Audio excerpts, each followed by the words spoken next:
പല ഫാമിലിക്കും പല ബിസിനസ് ഫാമിലിക്കും എസ്പെഷ്യലി അവിടെയുള്ള സ്ത്രീകൾക്കൊക്കെ അവരുടെ ഫാമിലിനെ മാത്രം മതി.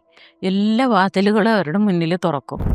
പക്ഷേ അപ്പോൾ ഇവർ കേൾക്കുന്നൊരു സൗണ്ട് എന്തായിരിക്കും എന്നറിയോ? ചുറ്റും നിങ്ങളായിട്ടത് കുളവാക്കരുത് എന്നൊരു സൗണ്ട് ഇങ്ങനെ ഇവർക്ക് കേൾക്കാൻ തുടങ്ങും.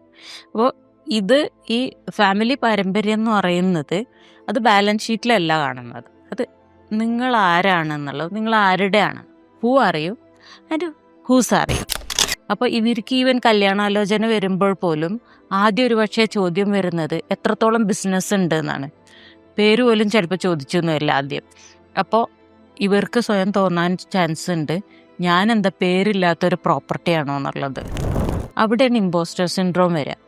കാരണം ഇവർ എത്ര കഠിനാധ്വാനം ചെയ്താലും, എത്ര ഐഡിയാസ് കൊണ്ടുവന്നാലും, എത്ര ചെയ്താലും അവർ പറയും അതൊക്കെ നിൻ്റെ ഫാമിലി ബിസിനസ്സിൻ്റെ ഗുണം കൊണ്ട് ഉണ്ടായതാണ് എന്നാ പറയാ. ഫാമിലി നെയിം എന്നൊക്കെ പറഞ്ഞിട്ടുണ്ടെങ്കിൽ ഒരു വലിയ വെളിച്ചം മാതിരിയാണ്. അപ്പം അതിൻ്റെ അകത്ത് ഇവരുടെ എല്ലാ അധ്വാനങ്ങളും ഇവരുടെ എഫേർട്ടൊക്കെ അങ്ങോട്ട് മറഞ്ഞു പോകും. ഇവർ മനസ്സിലാക്കേണ്ട ഒരു കാര്യം എന്താ വെച്ചാൽ ആ വെളിച്ചം അവർക്ക് കൂടി അവകാശപ്പെട്ടതാണ്.